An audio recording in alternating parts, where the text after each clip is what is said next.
আল্লামা খালিদ সাইফুল্লাহ আইয়ুবী দামাত বারাকাতুহু এদেশের মানুষকে দ্বীনের কথাগুলো বলে বলে শোনায়। কুয়াকাটার মাওলানা হাফিজুর রহমান সিদ্দিক এদেশের মানুষকে দ্বীনের কথাগুলো বলে বলে শোনায়।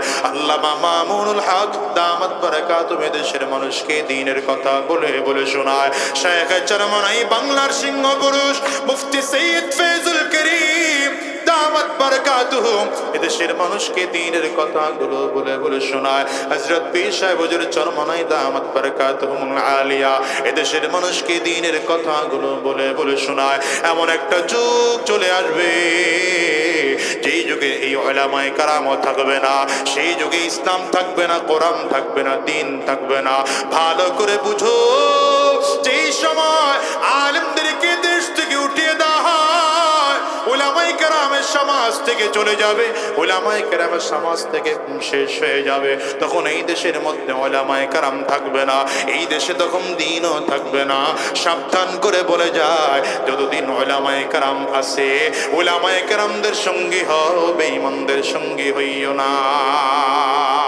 এই বাংলার ইতিহাসে একটা সময় এমন করেছিল, এই বাংলাদেশের মানুষকে দ্বীনের কথা, তাকওয়ার কথা, কোরআনের কথা বলে বলে সদর সাহেব হুজুর রহমতুল্লাহি আলাইহি শোনাইতেন। ও মুসলমান, শামসুল হক ফরিদপুরি রহমতুল্লাহি আলাইহি সদর সাহেব হুজুর দেশের মানুষকে দ্বীনের কথা বলে বলে শোনাইতেন। একটা সময় এমন ছিল, হাফিজ হুজুর রহমতুল্লাহি আলাইহি এদেশের মানুষকে দ্বীনের কথা বলে বলে শোনাইতেন। এমন একটা সময় ছিল, যে সময় মানুষগুলোকে দ্বীনের কথা বলে বলে শাইখুল হাদিস আল্লামা আজিজুল হক রহমতুল্লাহি আলাইহি বলে বলে শোনাইতেন।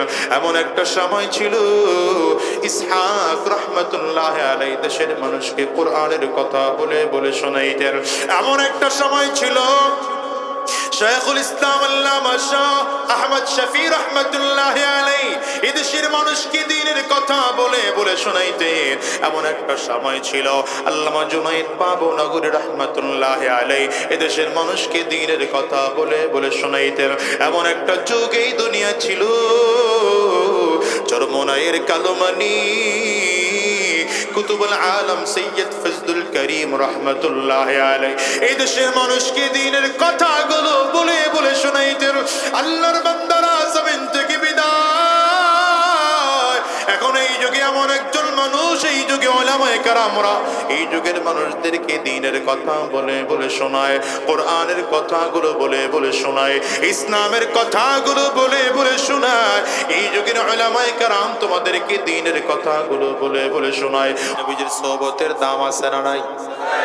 এই জোরে চিল্লায় বলো, আছে না নাই? এই জন্য আমার নবীর সোহবতে যারা এসেছে, দুনিয়ার সব ছাড়তে রাজি, আমার নবীর সোহবত ছাড়তে রাজি না। নবীজির পাল্লক ছেলে যায়েদ ইবনে হারেসা রাদিয়াল্লাহু আনহুকে আম্মা জান খাদিজা রাদিয়াল্লাহু আনহা এসে নবীজির কাছে হাদিয়া দিলেন। পয়গম্বর, ব্যবসার সফরে আপনি কত জায়গায় যান, একা একা পথ চলতে আপনার অসুবিধা হয়, ওগো নবী আমার, আপনি ছোট্ট বাচ্চাটার সাথে করে নিয়ে যাবেন। রহমতের নবী আমার ডেকে বললেন, যায়েদ রে, আমি আমার কাউকে গোলাম বানায় আমার দরবারে রাখতে চাই না। শোনো গো, আয়েশা যেহেতু আমাকে, আম্মা জান খাদিজা, খাদিজা যেহেতু আমাকে মালিক বানায় দিছে, আমি তোমারে আজাদ করে দিলাম। তবে যায়েদ শোনো, আমার দুনিয়ায় সন্তান নাই, আমি নবীর চারটা ছেলে সন্তান, চারজন আমার জীবদ্দশায় জমিন থেকে বিদায় হয়ে গেছে। তুমি যদি আমার কাছে চাও, তাইলে পাল্লক হিসেবে আমার কাছে সন্তান হিসেবে থাকতে পারো, আমি তোমার আদর আর যত্নে কোনো দিক থেকে কম দেব না। যায়েদ ইবনে হারেসা নবীজির দিকে তাকিয়ে বললেন, পয়গম্বর, যার কাছে আসার পরে আজাদ হয়ে যায়, যার কাছে আসার পরে আজাদ হয়ে যাওয়া যায়, সেই মানুষ কোনোদিন খারাপ মানুষ হতে পারেন না। আমি আপনার কাছে চিরজীবনের জন্য থাকতে চাই, তবে গোলাম হয়ে নয়, আপনি নবীর সন্তান হইয়া। এই যায়েদ আমার নবীর জন্য এতটা পাগল, রাহমাতুল লিল আলামিন যখন হিজরত করে মদিনায় চলে গেলেন, যায়েদ ইবনে হারেসা রাদিয়াল্লাহু আনহুর বাবা এবং মা খবর পাইল আমাদের সন্তান মুহাম্মদুর রাসূলুল্লাহর কাছে আছে। দূর থেকে এসে নবীজির কাছে পারমিশন চাই, গো নবী পারমিশন দেন, আমরা যায়েদকে তার নিজের বাড়িতে নিয়ে যাব। নবীজির চোখ দিয়ে পানি বের হয়, চক্ষু দুইটা আমার নবীর লাল হয়ে গেল। আর ডেকে বলল, শোনো, আমার যায়েদ যদি যাইতে চায় তাইলে ওরে বাধা দেব না, তবে সাবধান, ও যদি যাইতে না চায় জোর করে আমার দরবার থেকে নিয়ে যাইও না, কারণ যায়েদের জন্য আমার কলিজাটা পড়ে যায়। যাও গিয়ে জিজ্ঞাসা করো যায়েদ যাইতে চায় কিনা। যায়েদ ইবনে হারেসা রাদিয়াল্লাহু আনহুর কাছে এসে তার মা আর বাবা ডেকে বলছে, যায়েদ রে, মুহাম্মদের কাছে থেকে কি পাও বল। মুহাম্মদের কাছে থাকার কারণে খেজুর গাছের পাতার বিছানো বুনানো ছোট্ট একটা চাটাইয়ের মধ্যে তুই ঘুমাও, ঘুমাইলে শরীরের মধ্যে চাটাইয়ের দাগ পর্যন্ত পড়ে যায়। এখানে থাকলে আরামের খানা পর্যন্ত খাওয়া যায় না, এখানে থাকলে আরাম একটু ঘুমাইতেও পারো না। আমাদের বাড়িতে চলো, মনের মতো করে খানা তোমাকে দেওয়া হবে, উটের পালের মালিক বানিয়ে দেওয়া হবে, ঘোড়ার পালের মালিক বানিয়ে দেওয়া হবে। যায়েদ ইবনে হারেসাকে বারবার করে বলে, দামি বিছানায় তোমাকে ঘুমানোর ব্যবস্থা করে দেওয়া হবে। যায়েদ ইবনে হারেসা ডেকে বলে, মাগো বাবা গো, আমারে যেখানে নিয়ে যাইবা হয়তো সব আমারে দিবা, কিন্তু বলো সেখানে আমার নবী আসেনি। নবী যদি না থাকে তাইলে আমি সেখানে যাব না। এখানে যদিও কিছুই না, কিন্তু এখানে আমার নবী আছে, আমি আমার নবীর সুহবতে থাকবো। ও দুনিয়ার মুসলমানেরা, এই জন্যই বলে যায় সাহাবায়ে কেরাম আমার নবীর জন্য পাগল ছিলেন। আল্লাহ তাআলা বলেন, গোলাম রে, তাকওয়া যখন অর্জন করেছ, তাকওয়া অর্জন করার পরে যদি তুমি তাকওয়াবানদের সঙ্গে না হও, সত্যবাদীদের সঙ্গে না হও, ইমানদারদের যদি সঙ্গী না হও, তাকওয়ার পাওয়ার বাড়বে না, ধীরে ধীরে ধীরে ধীরে কমে যাবে। এজন্যে তাকওয়াবান হলেই হবে না, বরঞ্চ সত্যবাদীদের সঙ্গী হওয়া লাগবে। তাকওয়াবান হওয়ার পরে সত্যবাদীদের সঙ্গী হতে পারলে তাকওয়ার পাওয়ার ধীরে ধীরে বাড়তেই থাকবে। এটাকে মুহাদ্দিসিন মুফাসসিরিন উলামায়ে কারামদের ভাষায় বলে সোহবত। এই সোহবতের বড় দাম, সোহবতের কারণেই সাহাবী, সোহবতের কারণেই তাবেঈন, সোহবতের কারণেই তাবে তাবেঈন, সোহবতের কারণেই আইম্মা মুজতাহিদিন। কেন সোহবতের দাম? সোহবতের দাম হলো সাহাবায়ে কারাম। দেখেন তো, আমি আপনিও যে কোরআন পড়ি, সাহাবায়ে কেরামও একই কোরআন পড়েছেন। আমি আপনিও যে হাদিস পড়ি, সাহাবায়ে কেরামও একই হাদিস পড়েছেন। না কোনো ব্যবধান আছে? কথা কয় না? তাইলে সাহাবায়ে কেরামদের এত কেন দাম? সাহাবায়ে কেরামদের কত জীবনের দাম। দেখেন, আপনার আমার ইবাদতের তুলনায় সাহাবায়ে কেরামদের ইবাদতের পরিমাণ কম ছিল। পরিমাণ যেমন এই মজলিসের মধ্যে যদি 70 বছর 80 বছরের কোনো মুরব্বী বাজান থাকেন, 80 বছরের একজন মুরব্বী যদি বালেগ হওয়ার পর থেকে এক ওয়াক্ত নামাজ তিনি না ছাড়েন, তাইলে মিনিমাম 15 বছর বয়স থেকে নামাজ শুরু করেছে, তো এই 80 বছরের মুরব্বী মিনিমাম 65 বছর নামাজ আদায় করেছেন। ঠিক না? আবু বকর সিদ্দিক রাদিয়াল্লাহু আনহুর নামাজের সংখ্যা কত জানা আছে? আবু বকর সিদ্দিক রাদিয়াল্লাহু আনহুর ঈমানি হালাতের বয়স হচ্ছে 25 বছর, মাসটুকু বাদ দিলাম। নবীজির নবুয়তের 23 বছর, নবীজির 2 বছর পরে ইন্তেকাল করেছেন। 25 বছর আবু বকর সিদ্দিক রাদিয়াল্লাহু আনহুর ঈমানি হালাতের জিন্দেগি। আর আবু বকর সিদ্দিক রাদিয়াল্লাহু আনহু এই 25 বছরের মধ্যে ইসলামের মধ্যে নামাজ ফরজ হয়েছে নবুয়তের 8ম বছরে। 25 থেকে আরো 8 মাইনাস করেন, 17 বছর আবু বকর সিদ্দিক রাদিয়াল্লাহু আনহু 5 ওয়াক্ত নামাজ পড়েছে। কিন্তু যেই মুরব্বীর 80 বছর বয়স, সেই মুরব্বী মিনিমাম 65 বছর নামাজ পড়েছেন 5 ওয়াক্ত। যদি 1 ওয়াক্ত জীবনে নামাজ না ছেড়ে থাকেন, কিন্তু বলেন তো এমন মুরব্বীর 50,000 মুরব্বীর জীবনের ইবাদত সবগুলো যদি একত্রিত করা হয়, আর আবু বকর সিদ্দিক রাদিয়াল্লাহু আনহুর জীবনের 1 ওয়াক্ত নামাজ, 1 ওয়াক্ত নামাজের 1 রাকাত নামাজ, 1 রাকাত নামাজের একটা সাজদাকে যদি আরেক পাল্লায় দেওয়া হয়, কোনোদিন সমান হবে না। এই আমলের দাম এত কেন? এই আমলের দাম এত বেড়ে যাওয়ার বড় কারণ হলো সাহাবায়ে কেরাম আমার নবীর সুহবতে থেকে ঈমান শিখেছেন, নামাজ পড়েছেন, রোজা রেখেছেন, দ্বীনের পথে চলেছেন। নবীর সুহবত অর্জনকৃত মানুষদের ইবাদত আর যারা নবীর সুহবত পায় নাই এদের ইবাদতের কোয়ালিটি কোনোদিন সমান হতে পারে না। আরে এই জন্যই তো সাহাবী, কি কথা কন না? আমাদের দেশে একদল এখন আছে না এমন যারা বলতে চায় যে আমাদের কাছে কোরআন আছে আর সহিহ হাদিস আছে। কোরআন আছে আর সহিহ হাদিস আছে। ভাই সাউন্ডটা বাড়ায় রাখেন। কোরআন আছে আর সহিহ হাদিস আছে, আমাদের হুজুর মানা লাগবে না, মাযহাব মানা শিরিক, পীর মানা শিরিক। আপনাদের এই একটা বাগেরহাটের মধ্যে তো, হ্যাঁ এর মধ্যে নাই তো, কি কোন বাগেরহাটে তো নাই, আছে এমন কথা? আরে বাবা, পীর মানা শিরিক, মাযহাব মানা শিরিক। আমাদের কাছে কোরআন আছে আর সহিহ হাদিস আছে। আমি তাদেরকে বলবো, ভাই তোমার কাছে পুরো ডিসপেন্সারি আছে, জ্বরের জন্য তোমার কোন ঔষধ এটা তুমি জানো না। পেটে ব্যথার জন্য কোন ঔষধ এটা তোমার জানা নাই।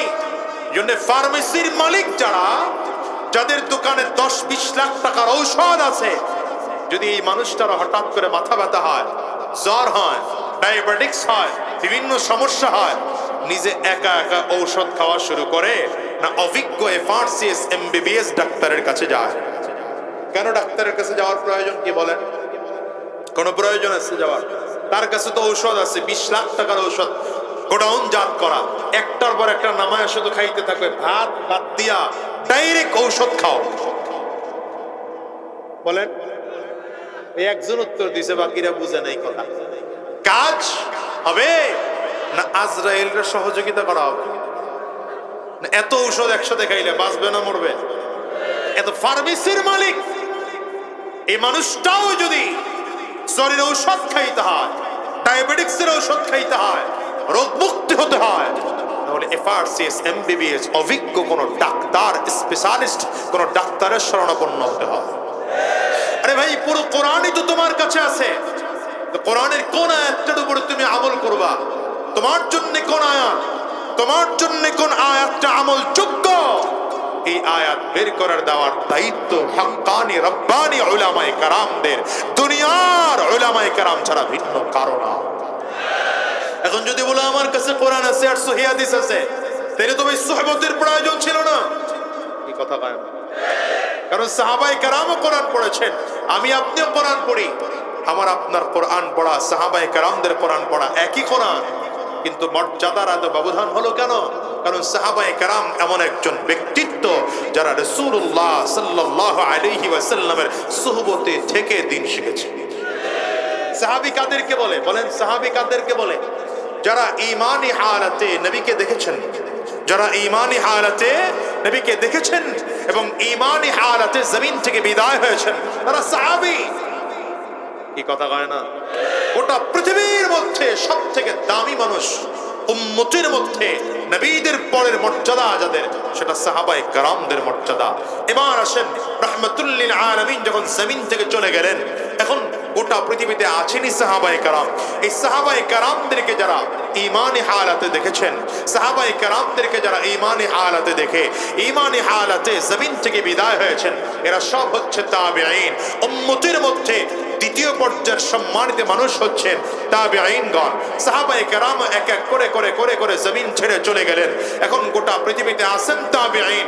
তাবেঈনদেরকে যারা ঈমানি হালাতে দেখেছেন, ঈমানি হালাতে জমিন থেকে বিদায় হয়েছেন, এরা হচ্ছেন তবে তাবেঈন। তবে তাবেঈনদেরকে যারা, তবে তাবেঈন উম্মতের মধ্যে সবথেকে তৃতীয় পর্যায়ের সম্মানিত মানুষ। মানে 3 শ্রেণীর ব্যাপারে আমার নবীজির নিজের ঘোষণা আছে, খায়রুল কুরুনি করনি সুম্মাল্লাযীনা ইয়ালুনহুম সুম্মাল্লাযীনা ইয়ালুনহুম। রহমতের নবী আমার বলেন, আমার যুগ, আমার সাহাবায়ে কেরামদের যুগ সব থেকে উত্তম যুগ। এরপরে আমার তাবেঈনদের যুগ হচ্ছে উত্তম যুগ। এরপরে তবে তাবেঈনদের যুগ হচ্ছে উত্তম যুগ। তাইলে মুসলমান, সোহবতের দাম আছে না নাই? ইয়া আইয়ুহাল্লাযীনা আমানুত্তাকুল্লাহ ইয়া আইয়ুহাল্লাযীনা আমানুত্তাকুল্লাহ ওয়া কুনু মা'আস সাদিকিন।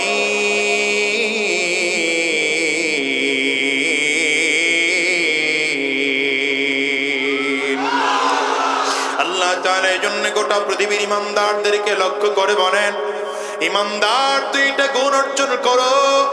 এক নম্বর তাকওয়া অর্জন করো, দ্বিতীয় নম্বর সত্যবাদীদের সঙ্গী হও। ও মুসলমান, ভালো করে বুঝবেন, রাসূলুল্লাহ সাল্লাল্লাহু আলাইহি ওয়াসাল্লামের যুগে সবথেকে বড় সত্যবাদী ছিলেন আমার নবী রাহমাতুল লিল আলামিন। যখন জমিন থেকে বিদায় হয়ে গেলেন, সবথেকে বড় সত্যবাদী সাহাবায়ে কেরাম জমিন থেকে বিদায় হয়ে গেলেন। সবথেকে বড় সত্যবাদী তাবেঈন জমিন থেকে বিদায় হয়ে গেলেন। সবথেকে বড় সত্যবাদী তাবেঈন জমিন থেকে বিদায় হয়ে গেলেন। সবথেকে বড় সত্যবাদী জমিনে ছিলেন আইম্মা মুজতাহিদিন, তারাও জমিন থেকে বিদায় হয়ে গেলেন। সবথেকে বড় সত্যবাদী উলামায়ে মুতাকাদ্দিমিন, তারাও জমিন থেকে বিদায় হয়ে গেলেন। এরপরে সবথেকে সত্যবাদী উলামায়ে মুতাআখিরিন। আমি তো মাঝে মাঝে আমার আলোচনায় বলি, এই বাংলার ইতিহাসে একটা সময় এমন করেছিল, এই বাংলাদেশের মানুষকে দ্বীনের কথা, তাকওয়ার কথা, কোরআনের কথা বলে বলে সদর সাহেব হুজুর রহমতুল্লাহ আলাইহি শোনাইতেন। ও মুসলমান, শামসুল হক ফরিদপুরি রহমতুল্লাহ আলাইহি সদর সাহেব হুজুর দেশের মানুষকে দ্বীনের কথা বলে বলে শোনাইতেন।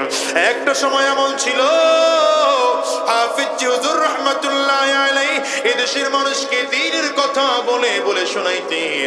এমন একটা সময় ছিল, যে সময় মানুষগুলোকে দ্বীনের কথা বলে বলে শাইখুল হাদিস আল্লামা আজিজুল হক রহমতুল্লাহ আলাইহি বলে বলে শোনাইতেন। এমন একটা সময় ছিল, ইসহাক রহমতুল্লাহ আলাইহি দেশের মানুষকে কোরআনের কথা বলে বলে শোনাইতেন। এমন একটা সময় ছিল, শাইখুল ইসলাম আল্লামা শাহ আহমদ শফি রহমতুল্লাহ আলাইহি এদেশের মানুষকে দ্বীনের কথা বলে বলে শোনাইতেন। এমন একটা সময় ছিল, আল্লামা জুনাইদ বাবুনগরী রহমতুল্লাহ আলাইহি এদেশের মানুষকে দ্বীনের কথা বলে বলে শোনাইতেন। এমন একটা যুগ এই দুনিয়া ছিল, চরমনাইয়ের কালোমানি কুতুবুল আলম সৈয়দ ফজলুল করিম রহমতুল্লাহ আলাইহি এই দেশের মানুষকে দ্বীনের কথাগুলো বলে বলে শোনাইতেন। আল্লাহর বান্দারা জমিন থেকে বিদায়। এখন এই যুগে এমন একজন মানুষ, এই যুগে উলামায়ে কেরামরা এই যুগের মানুষদেরকে দ্বীনের কথা বলে বলে শোনায়, কোরআনের কথাগুলো বলে বলে শোনায়, ইসলামের কথাগুলো বলে বলে শোনায়। এই যুগের উলামায়ে কেরাম তোমাদেরকে দ্বীনের কথাগুলো বলে বলে শোনায়। ওই আল্লামা খালিদ সাইফুল্লাহ আইয়ুবী দামাত বারাকাতুহু এদেশের মানুষকে দ্বীনের কথাগুলো বলে বলে শোনায়। কুয়াকাটার মাওলানা হাফিজুর রহমান সিদ্দিকী এদেশের মানুষকে দ্বীনের কথাগুলো বলে বলে শোনায়। আল্লামা মামুনুল হক দামাত বারাকাতুহু এদেশের মানুষকে দ্বীনের কথা বলে বলে শোনায়। শায়েখ চরমনাই বাংলার সিংহ পুরুষ মুফতি সৈয়দ ফয়জুল করিম দামাত বারাকাতুহু এদেশের মানুষকে দ্বীনের কথাগুলো বলে বলে শোনায়। হযরত পীর সাহেব হুজুর চরমনাই দামাত বারাকাতুহু আলিয়া এদেশের মানুষকে দ্বীনের কথাগুলো বলে বলে শোনায়। এমন একটা যুগ চলে আসবে, যেই যুগে এই উলামায়ে কেরাম থাকবে না, সেই যুগে ইসলাম থাকবে না, কোরআন থাকবে না, দ্বীন থাকবে না। ভালো করে বুঝো, যেই সময় আলেমদেরকে দেশ থেকে উঠিয়ে দেওয়া হয়, উলামায়ে কেরামের সমাজ থেকে চলে যাবে, উলামায়ে কেরামের সমাজ থেকে শেষ হয়ে যাবে, তখন এই দেশের মধ্যে উলামায়ে কেরাম থাকবে না, এই দেশে তখন দ্বীনও থাকবে না। সাবধান করে বলে যায়, যতদিন উলামায়ে কেরাম আছে, উলামায়ে কেরামদের সঙ্গী হও, বেঈমানদের সঙ্গী হইও না। ঠিক কিনা বলো? রব্বে কারীম এই জন্য বলেন, ইয়া আইয়ুহাল্লাযীনা আমানুত্তাকুল্লাহ ওয়া কুনু মা'আস সাদিকিন। রব্বে কারীম ডেকে বলেন, ইমানদারেরা তাকওয়াবান হও, ইমানদারেরা তাকওয়াবান হও, সত্যবাদীদের সঙ্গী হও। সাহাবায়ে কেরামদের দিকে তাকাও, সাহাবায়ে কেরাম আমার নবীর সঙ্গী হওয়ার জন্য পাগল হয়ে যাইতেন। সাহাবায়ে কেরাম দুনিয়ার সব ছাড়তে রাজি, নবী ছাড়তে রাজি না, দুনিয়ার সব ছেড়ে দিতে রাজি, আমার নবীর দরবার ছাড়তে রাজি না। এই জন্যই তো রাহমাতুল লিল আলামিনের মসজিদে নববীতে 70 জন সাহাবী ছিলেন। আমার নবী তীর অর্ধেক করে করে ভাগ করে ফেললেন আর ডেকে বললেন, সাহাবায়ে কারাম শোনো, একদল ময়দানে দিনের বেলায় কাজ করবা, আর একদল আমার নবীর দরবারে থাকবা। আবার পরের দিনে দুই দল নবীর কাছে ছিলাম, তোমরা ময়দানে চলে যাইবা, আর এক দল এসে নবীর দরবারে থাকবা। রাহমাতুল লিল আলামিন সারাদিন যা কথাগুলো বলেন এগুলো নিজের মতো করে মুখস্থ করে এরপরে তোমরা যারা ময়দানে ছিল তাদেরকে শোনাইবা। এই এক ভাগের মধ্যে আবু হুরায়রা রাদিয়াল্লাহু আনহু পড়ে গেলেন। আবু হুরায়রা রাদিয়াল্লাহু আনহু চোখের পানিগুলো ফেলে ফেলে কান্না করেন আর ডেকে বলেন, রে ভাই, আমারে তোমরা খানা মনে যদি চায় তাইলে দিও, খানা যদি মনে না চায় তাইলে না দিও, কিন্তু নবীর দরবার আমি ছাড়তে রাজি না। আমার নবীর দরবার এত চমৎকার, নবীর দরবারে থাকতে আমার বড় আনন্দ লাগে, মজা লাগে। খানা যদি মনে চাই দিও, খানা যদি মনে চাই তাইলে না দিও, কিন্তু তারপরও নবীজির দরবার আমরা ছাড়তে পারবো না। মুসলমান রে, আমার নবী এমন এক সোহবত সাহাবায়ে কেরামদেরকে দিয়েছে, গোটা জাতির মধ্যে সব থেকে দামি মানুষ হলেন সাহাবায়ে কেরাম। এই জন্য রাহমাতুল লিল আলামিন বলেন, কিয়ামতের ময়দানে জান্নাতে যাওয়ার যখন সিরিয়াল শুরু হয়ে যাবে, ভাই এত ডিস্টার্ব করেন না তো, আপনারা বসেন, কামটা কি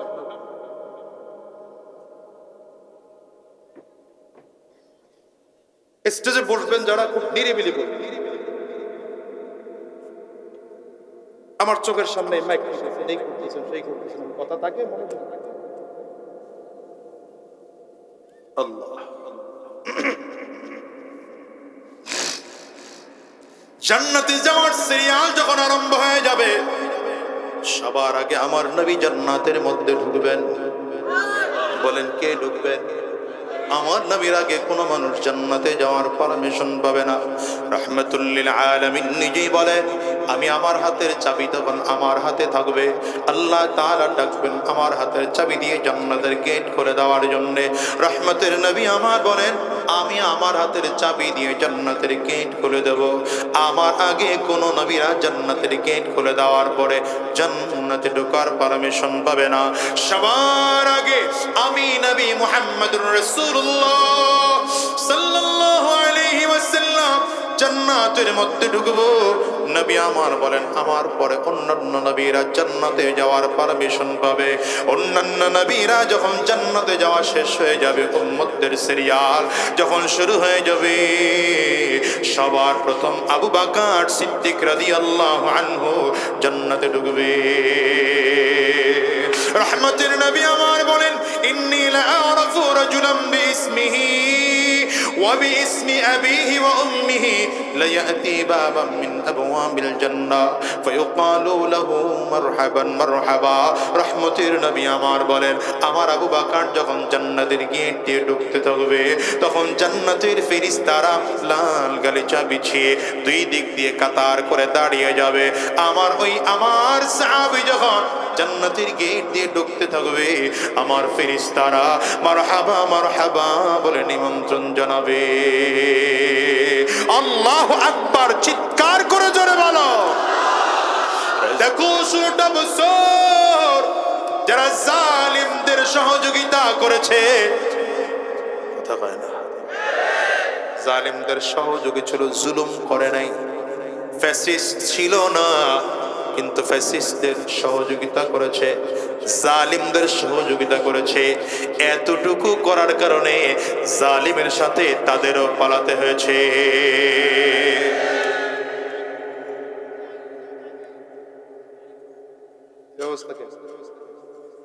ওই যে ব্যারিস্টার সাহেব, আপনারা নাম বুঝে লয়েন, আমি কয়ে হয়ে গেল।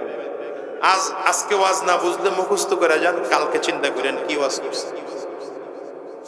এই দিকে আপনাদের পাশের খেলোয়াড় সাহেব, নাম বলার দরকার নাই, আমি রোগের নাম বলি, রোগের নামটা বলি না।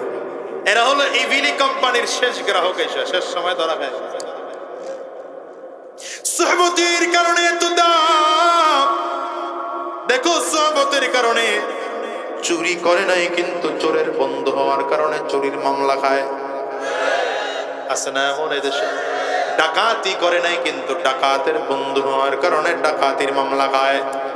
ছিনতাই করে নাই, কিন্তু ছিনতাইকারীর বন্ধু হওয়ার কারণে ছিনতাইয়ের মামলা খায়। তেমনি ভাবে স্বৈরাচারী হয় নাই, স্বৈরাচারের সহযোগী হওয়ার কারণে স্বৈরাচারের সাথেও দেশ ত্যাগ করতে বাধ্য হয়। আর যারা ওলামায়ে কেরামদের সাথে ছিল, আলেমদের সঙ্গে ছিল, কোরআন ওয়ালাদের সঙ্গে ছিল, ইসলাম ওয়ালাদের সঙ্গে ছিল, দ্বীন ওয়ালাদের সঙ্গে ছিল, তাকিয়ে তাকিয়ে দেখো এখনো ওলামায়ে কেরাম বুক টান করে করে চলছে, মাথা উঁচু করে করে চলছে, গলা টান করে কথা বলছে। ওলামায়ে কেরামদের সমস্যা নাই, যারা হকের পক্ষে আলেমদের পক্ষে ছিল তাদেরও কোনো সমস্যা নাই।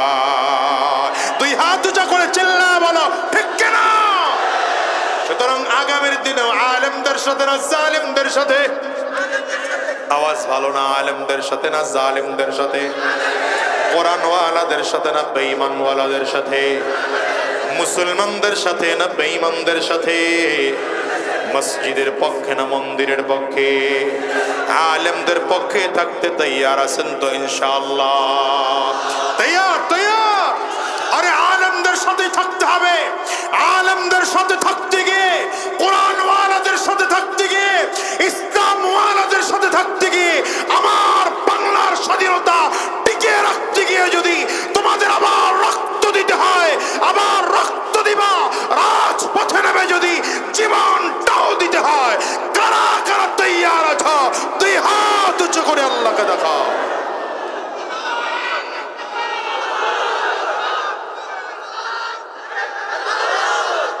আপনাদের তাকবীর আমার পছন্দ হয় না, তাকবীর এবার আমি দেব।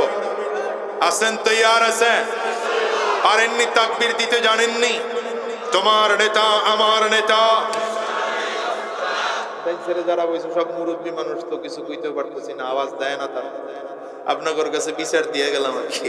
পিছনেও পায় না, না আও, আমি তো মনে করছি পিছনে লোক নাই। হায় হ্যাঁ, তো অনেক মানুষ মুরব্বী তো বসে আছে, বলা যায় না। আমি কিছু বললাম, আপনারা চিন্তা পারবেন না স্লোগান দিতে?